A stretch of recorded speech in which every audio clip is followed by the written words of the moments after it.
What's up, everybody?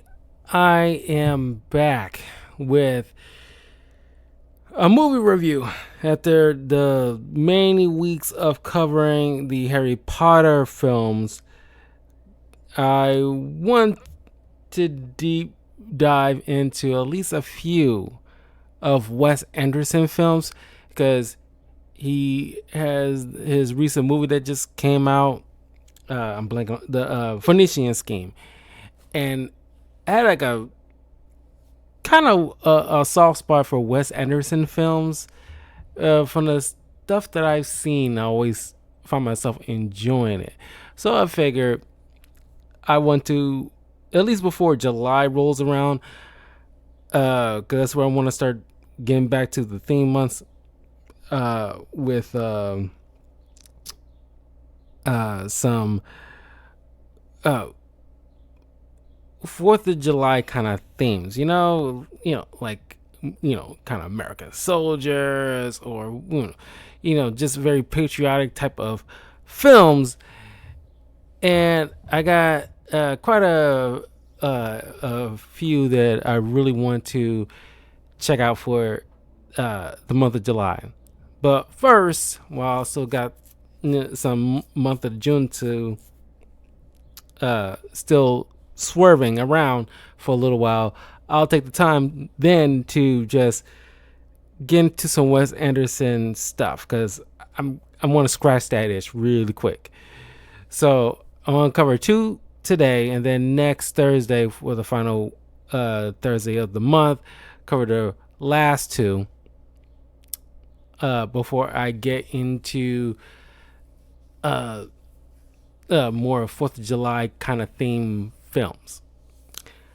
But anyway, today I will be covering The Life Aquatic with Team Zissou, or sorry, Steve Zissou, directed by Wes Anderson, and it stars Bill Murray as Steve Zissou, Owen Wilson as Ned, Kate Blanchett, which I didn't realize it was Kate Blanchett.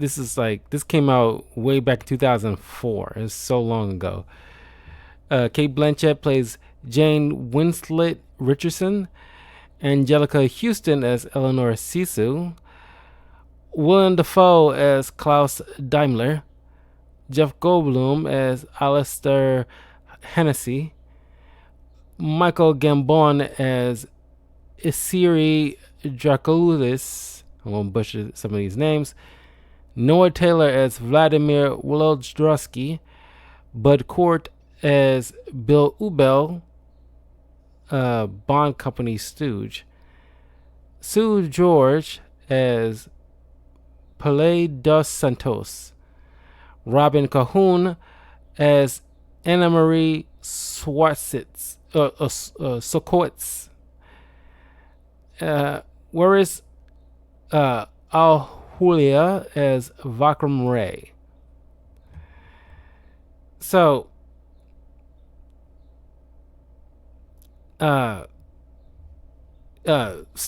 Steve is an oceanographer, and while one of the recent documentaries, his right hand, Esteban du Plantier, who's also the chief diver, got devoured by what Steve described as like a jaguar shark. It was, very rare fictional shark in this world.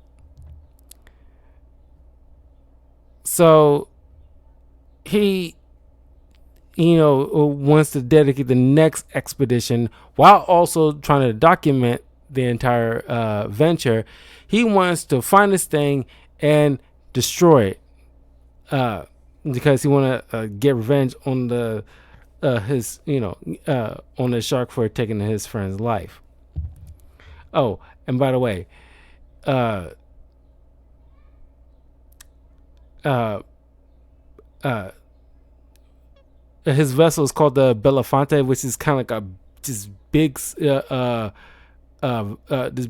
big sea vessel, And just like with a lot of Wes Anderson films, because one of the things I really like, I don't know why, because it looks kind of like a mix between a stage play and like a dollhouse, where everything has like a section, and it's just the way certain things are framed and the type of dialogue that is used. It's something about it that I really like. It's hard for me to articulate, but it's just like, okay, I like that style so much, and it's just kind of like, I don't know, it's very twee. Yeah, that's a lot of people kind of describe Wes Anderson. If the word twee was a person, it'd be Wes Anderson, or if a movie can be described as twee, it'd be Wes Anderson. But Wes Anderson's not everybody's vibe, but it's just like if you like whimsy, Wes Anderson is your guy, because almost every movie he made is got very whimsy vibes to it. Anyway, the Belafonte is a research vessel, and Eleanor is Steve's estranged wife, who's also the chief strategist and financial backer, and she's primarily the one who's able to know all the Latin names of the animals that they come across on their sea voyage. So they heavily rely on her for that kind of knowledge. Paulé is not only the safety expert, but also a Brazilian guitarist who, for most of this movie, sings the Portuguese version of a lot of David Bowie songs. As a matter of fact, I think behind the scenes, Wes Anderson specifically hired for this guy because of his musical talent. Klaus is the German first mate who's weirdly like obsessed with both Steve and Esteban. So he's kind of have this kind of he sees them as like his fathers or something like that. So he aims to please kind of attitude. And always like Willem Dafoe in a lot of these Wes Anderson films. He's so freaking funny. Velcom Ray is the cameraman. Bobby Agata is the frogman. Vladimir is the physicist and soundtrack composer. Renzo Pietro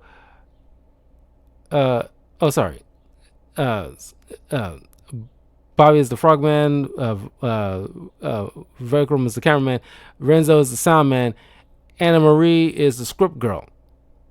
And there's also some unpaid interns from University of North Alaska. So, what I appreciate about this is it's so easy for most directors or studios to be kind of forcing this to be some kind of ensemble cast. I mean, then again, there's other Wes Anderson films that have technically an ensemble cast. But what I mean by this is early on in Wes Anderson's film career. Not like super early on, but he was really making a name for himself around this time. But he wasn't heavily relying on all his cast to be A-list actors. And not necessarily as like a bad thing, but it's just like I respect those who give lesser known actors, the kind of like spotlight. The A-list actors are around, but but they're not hogging up too much of the spotlight. You know what I mean? That's what I appreciate. Like the script girl. I mean, like the actress who plays Anna Marie. She's been in some stuff, but not a crazy amount. She's like been in like a lot of commercials. She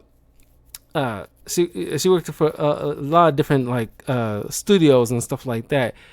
But she worked on TV, like I think The Mentalist or something like that. I never watched The Mentalist, but did like a quick Google search a while ago.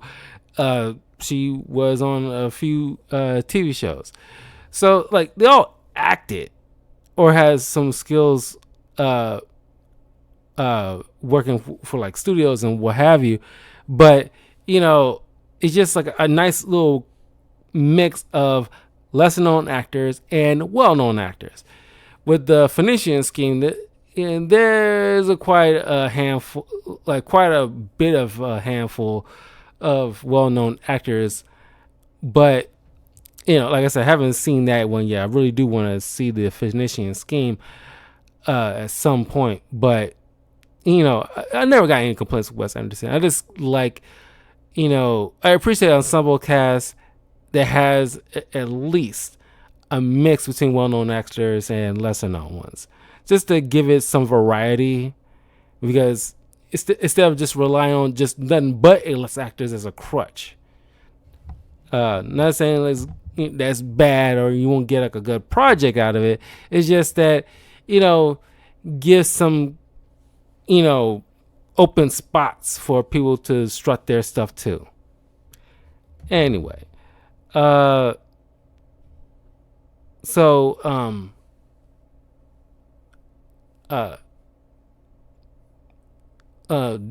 a party on his vessel, he is talking with what was that?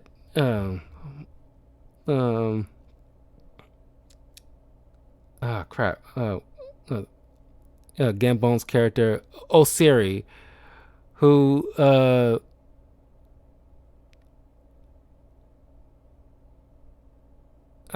crap. It pretty much like get things moving in terms of like legal stuff. Crap.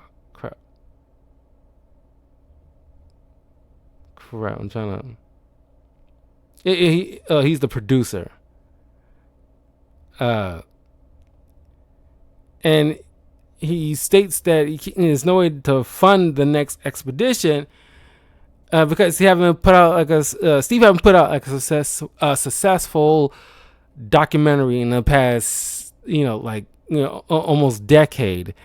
And so as well, he didn't come out of the blue. He kind of like quickly set this up early on during like the in the theater of viewing the documentary and the tragic attack by this shark.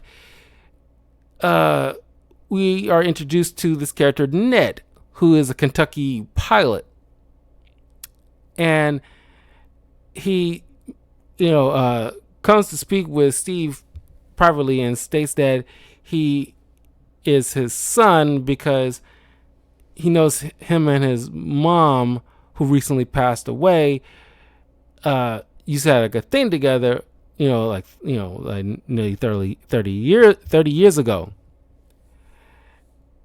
And he wanted to meet him. And so he decides to, trying to have a way to get trying to find like a relationship with his father. He only just recently found out, about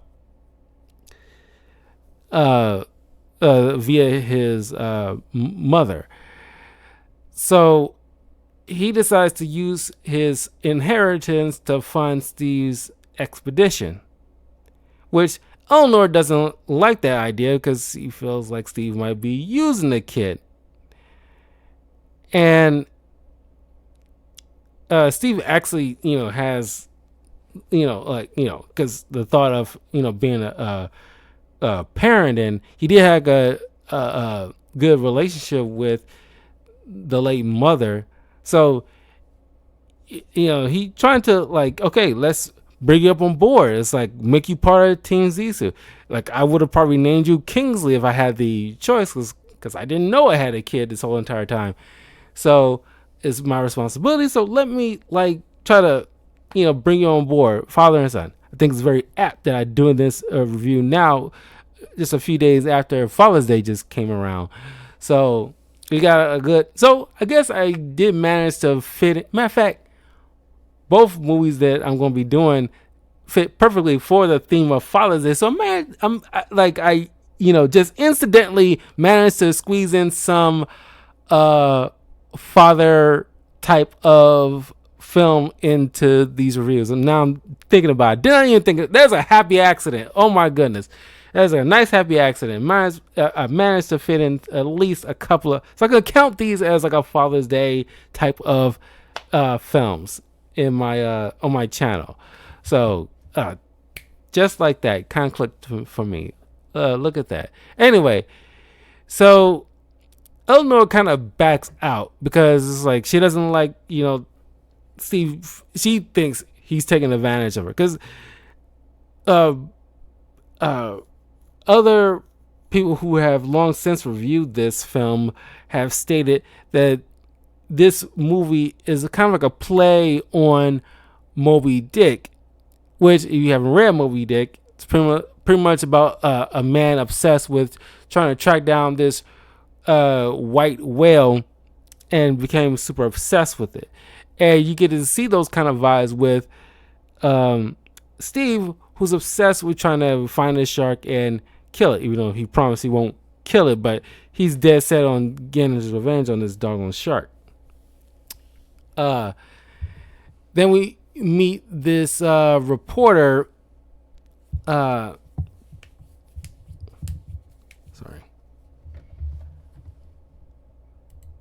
Cracking my knuckles. And I know, like, I don't know. People say, like, you shouldn't crack your knuckles, but I crack my knuckles. Like, I don't care. I need the... It just won't feel right if I don't. Just to get the, bones, like, doing this thing.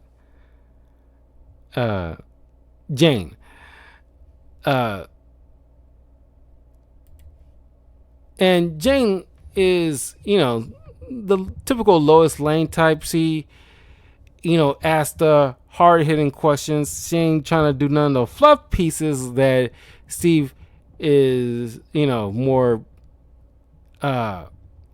in line to do. Just to, because he wants to make this as successful as possible.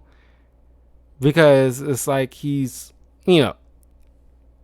starting to get like he's getting to be like old news now, and he's worrying about his legacy and everything like that.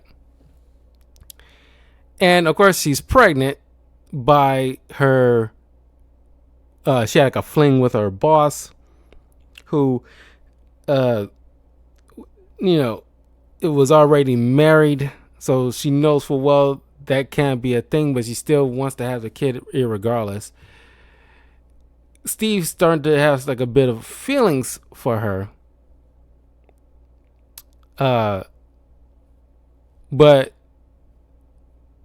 sparks fly between her and Ned. And then also I'm bad with names, but Willem Dafoe's character, Klaus. Shouldn't be so hard to remember Klaus. Because every time I hear the word Klaus, I'm thinking about the fish from American Dad. But Klaus then just kind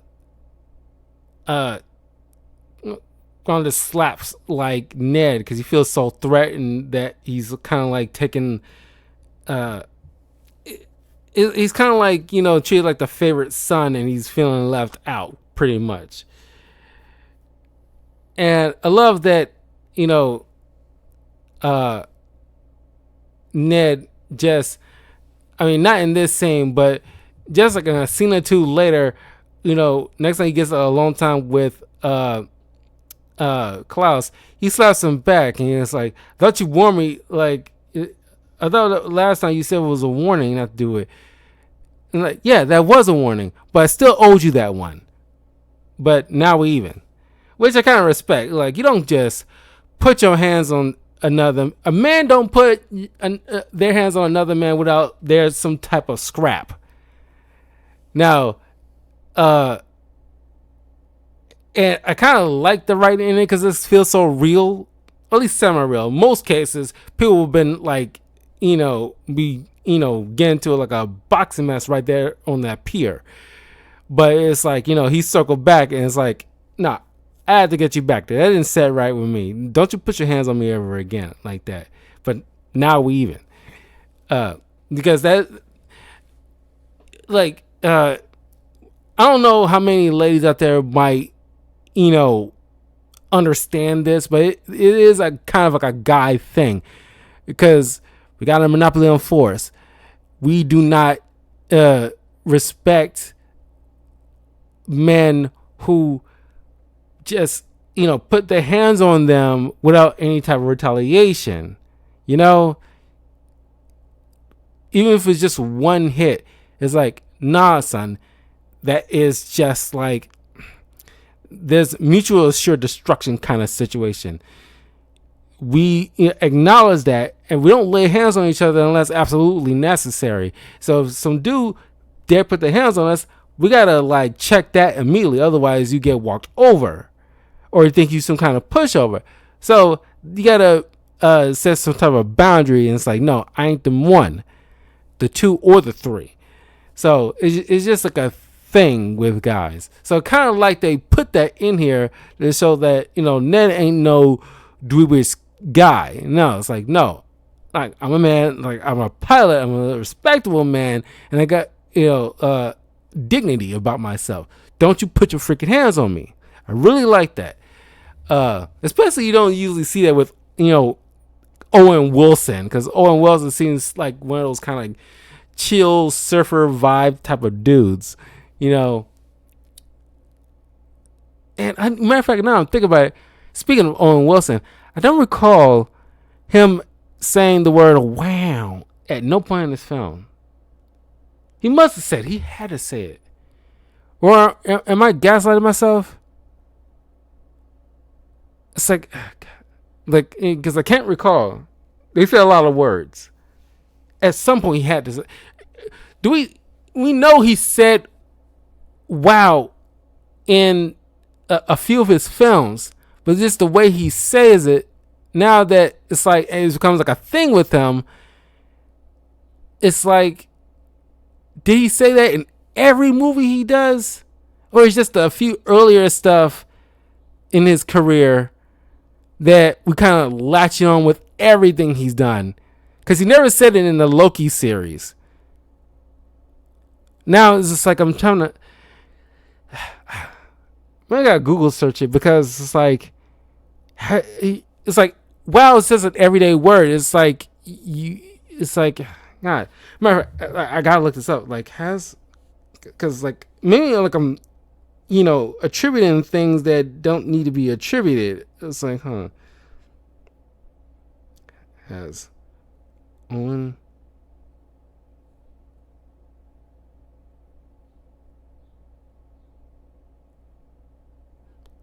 look at it. AI, man, I swear. It just immediately filled in. I wasn't halfway done and filled in what I wanted to know. It's so creepy. No, Owen Wilson does not say "wow" in every movie he stars in. While it is a well-known catchphrase of his, it is not a contractual requirement, and he doesn't include it in every role. According to Screen Crush and Entertainment, in fact, he has reportedly expressed a desire to move away from using the phrase, according to Quoria.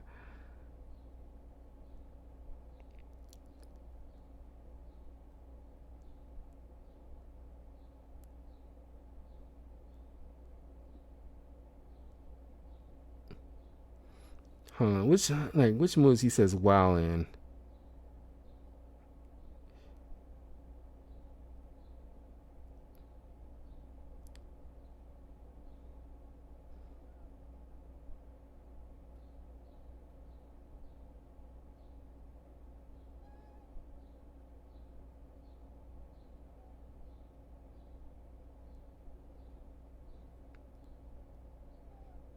Uh,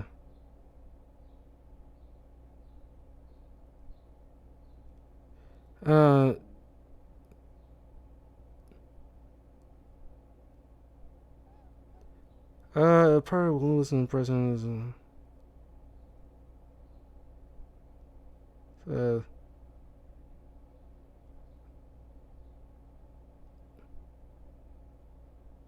According to IMDb, Owen Wilson appeared in 69 films and television shows. That works out to about 1.5 wows per movie.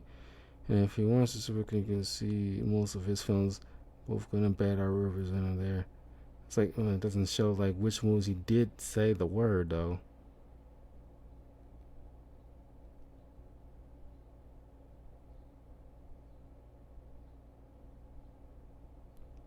Kind of going. Trying to see which one. He said the word wow 81 times across his films. Uh, Only 89 times. Sorry, 81 times.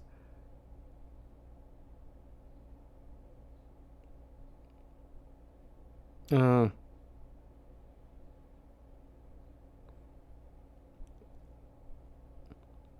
okay, hold on. Which movies?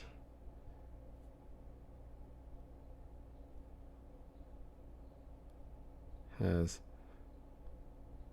so well. Okay, here we go.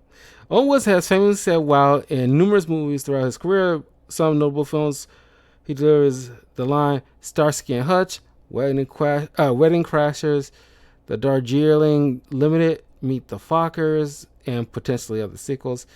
The Internship, Midnight in Paris, which I actually like Midnight in Paris, Shanghai Noon, and Shanghai Nights.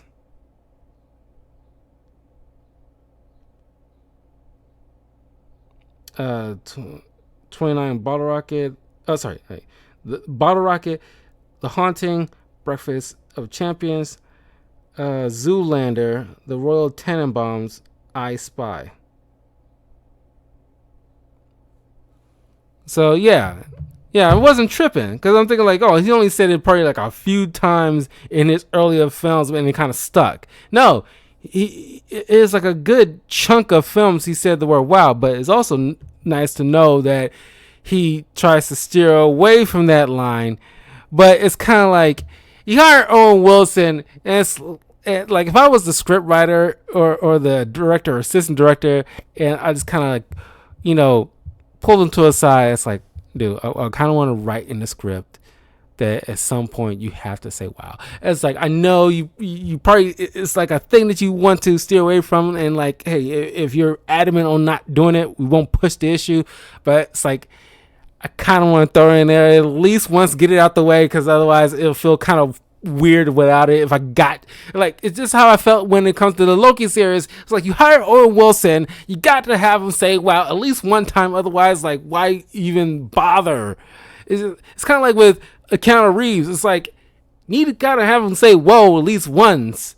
It's kind of like a thing. It's like, it's kind of weird. That's why, like, throughout the John Wick films, he did not say whoa not one time. It's kind of weird. It's so weird.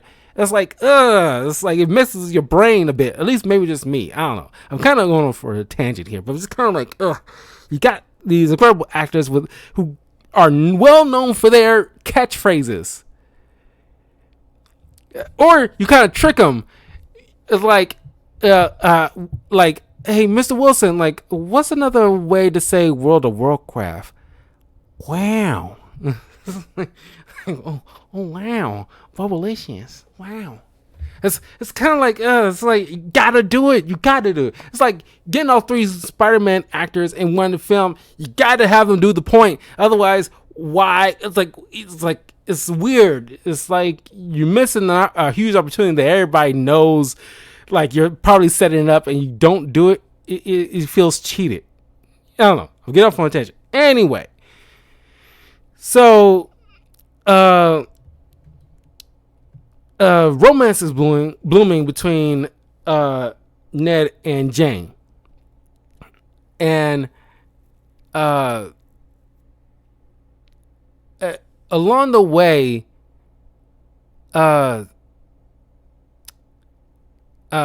they have to acquire this. What is it? What kind of stooge? Bond company stooge. Bill. Bill. It sounds like a company stooge. Bill.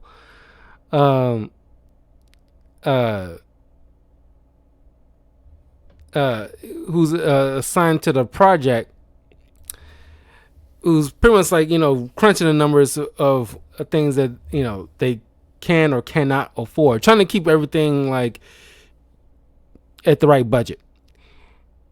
And along the way, uh, they come across an abandoned vessel, and unbeknownst to them, it is owned by Hennessy, Steve's rival, and Eleanor's ex husband that Steve stole her away from.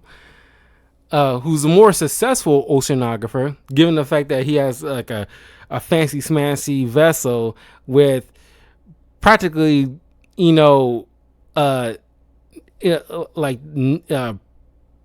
a professional Navy seaman that's kind of like straight out of like a 1940s like Navy, military kind of guys. They got clean white outfits and everything like that. They super professional. And Steve and the gang ends up stealing one of their kind of like, like ocean, like, sonar tracking devices kind of thingamajig.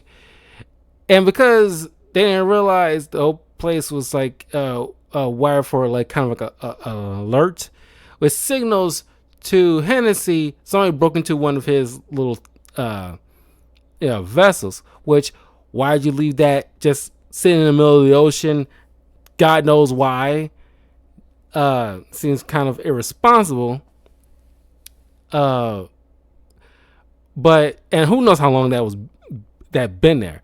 Anyway, that helps set up another scene where Hennessy kind of comes in, because Steve, after catching his son and Jane getting hoity-toity with each other, they get hijacked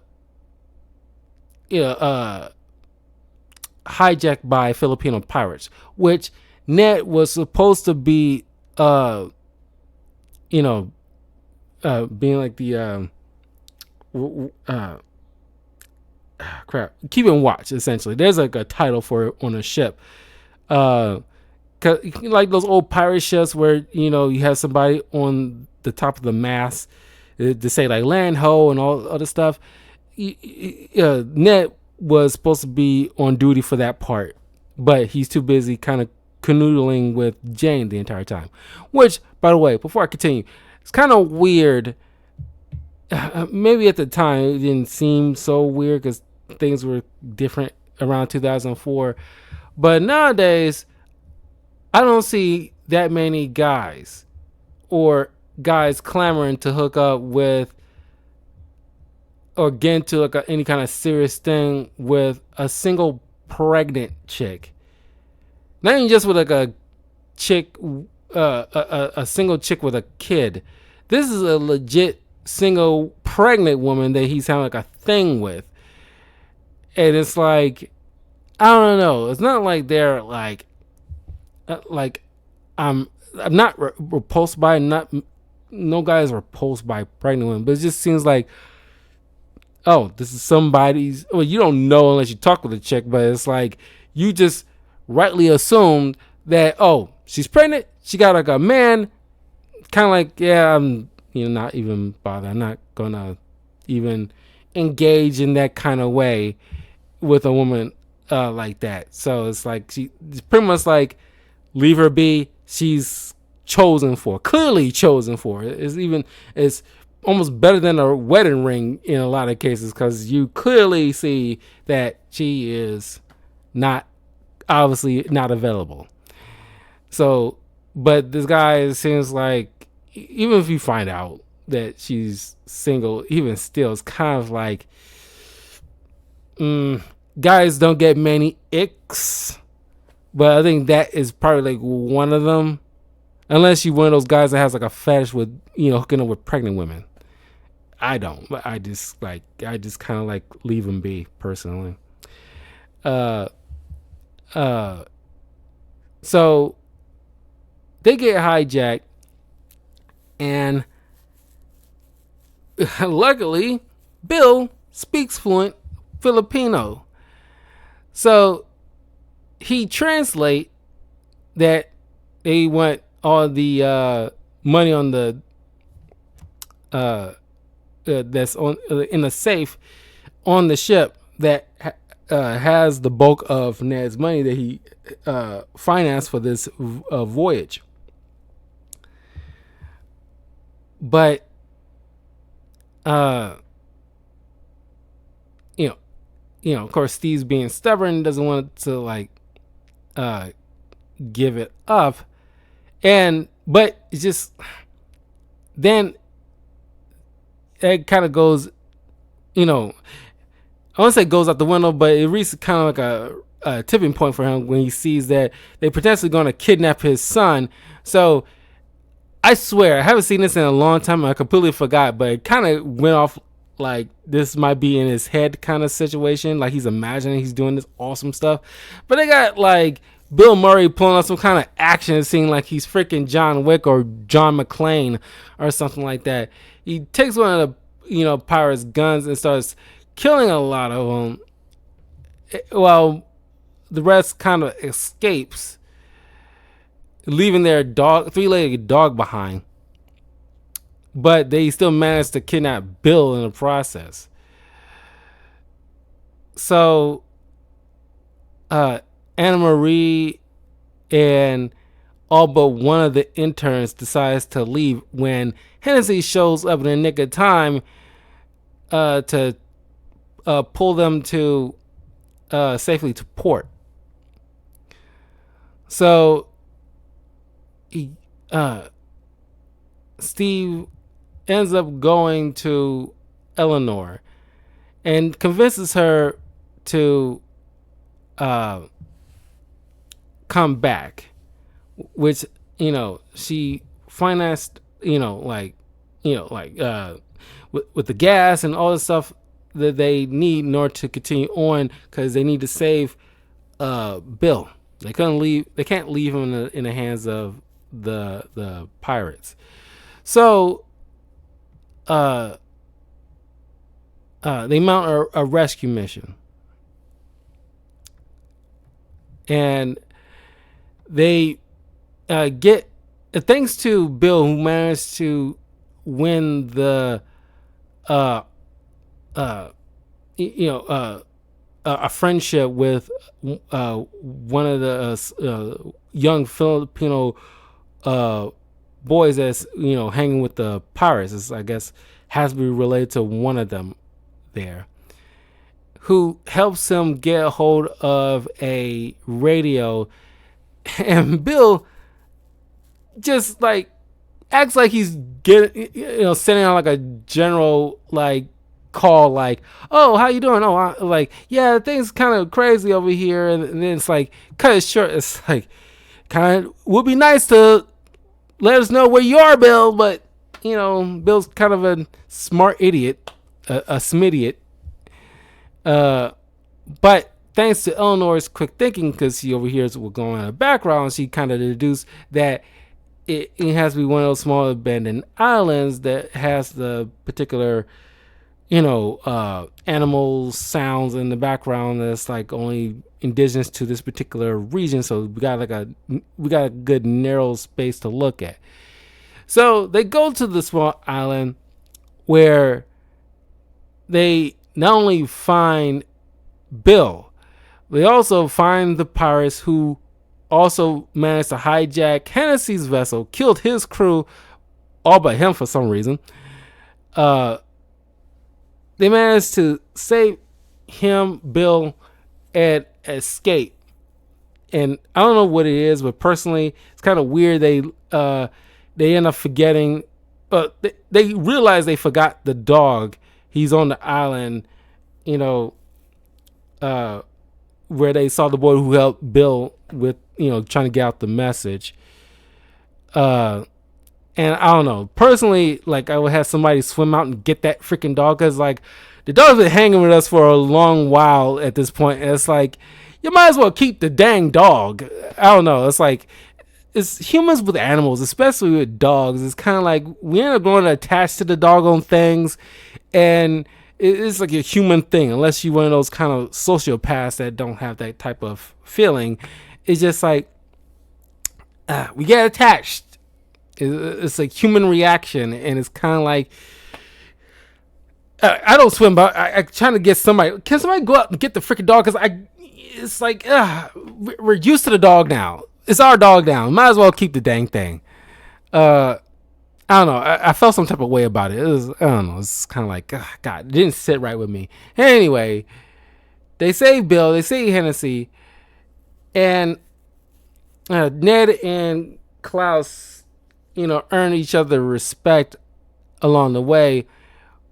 Where Steve and Ned board the helicopter that's also on the vessel in order to search, because they're narrowed down the location where this jaguar shark is. But there's a malfunction with the helicopter. They end up crashing into the water where Ned gets, mortally wounded and dies. They bury him at sea. And early on, we find out from Eleanor, who was having like a one-on-one talk with Jane, that Steve has been sterile for years. So Ned couldn't possibly be his child. But they decided not to even mention that. And how come Steve, now I'm thinking about it, how come Steve didn't put that kind of together? Because it wasn't like any type of operation. It's just because the diving he's gone through for so long, and because his work, it kind of, I guess, had like an effect on his reproduction system. But how come Eleanor knows this, but he doesn't? Because you would think that he, at the same time as Eleanor, would have figured this out and would have mentioned that early on. Kind of weird. But they take the small submersible and find the shark. But he decides to leave it be, mostly because he's just out of dynamite anyway throughout this whole entire adventure. And then he uttered the words, "I wonder if he even remembers me." And then he starts breaking down and crying, which Eleanor and the others put their arms around him. And what I've interpreted this moment as is like, all those emotions he kind of like, I guess, set aside. Not only losing his best friend, he lost his son throughout this entire voyage. His marriage was in shambles, or if not running on thin ice. It's kind of like Moby Dick, but only with a different outcome. Because I'm not going to spoil Moby Dick, because you should read the book. A lot of people need to start reading books nowadays. But it's just like we got like a different outcome from what happened in Moby Dick, but it still got the same kind of themes running with obsession and what can it do to your personal life, and also possibly your career. But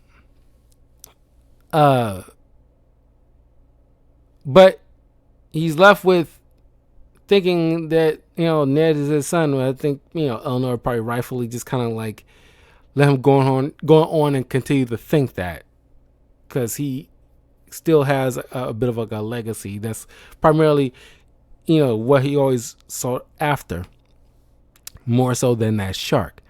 But all that's kind of just he reached to this moment that he's been the whole point of this venture. He's here now after everything. He's kind of like letting that wall down, because it's kind of like it was a lot, and part of me thinks that I don't think he mean it super literal, but semi real literal, where it's like, you know, he doubts that the shark even remembers him. It was just being an animal,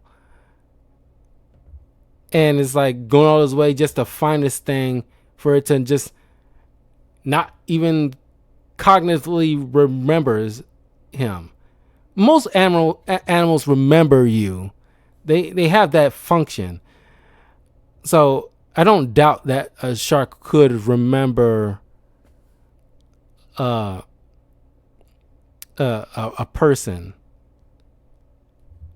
but it's hard to say. Most animals can do that, but I think certain birds, and I'm pretty sure dolphins definitely has like similar brain structures, or at least close to the same as humans, so they have that capability.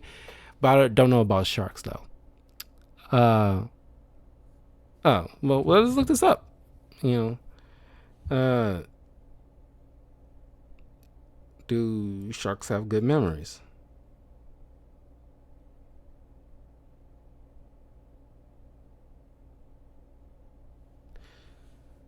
Oh, yeah. Yes, sharks have been shown to possess impressive memory capabilities, particularly for tasks involving learning and spatial recognition. Studies have demonstrated that some shark species can learn complex tasks, identify shapes, and even navigate using learned patterns, with memories lasting for months and possibly even years. So, uh, some shark species can recognize individual humans, particularly divers, suggesting a capacity for social memory and recognition. So yeah, so this, theoretically, that shark could remember Steve. Theoretically, but I don't think Wes Anderson was trying to make this super accurate as possible to actually answer that question. And I think it's supposed to be like a metaphysical or like a philosophical type of line. But theoretically, that shark could have remembered Steve. But anyway, the documentary was filmed and shown at this film festival where Steve didn't really bother to attend to watch with everybody. And the movie ends with everybody walking triumphant to the Belafonte vessel. But for some reason, Hennessy joins in, and it's like, why, dude? You got your own thing going on. It's kind of weird, and it's like he's a respectable rival, but is he part of the team now? The whole entire that dynamic is kind of weird. I kind of wish we got a little bit more of him to justify this kind of thing, but he's supposed to be kind of like the Vegeta or Seta Kaiba of this world. So it's kind of like, he helped him out in the end, but it's just like he got his own little thing going on. It's kind of like, I don't know. It's kind of weird. Anyway, that was Life Aquatic with Steve Zissou. Very fun. Definitely highly recommend it. Didn't do so well at the box office at that time, but I think over time there's more of an appreciation of the film. But in any case, I will see you guys in a little bit, because the next film I'll be reviewing is another Wes Anderson project, Fantastic Mr. Fox. So stay tuned, and I'll see you all in a bit. Peace.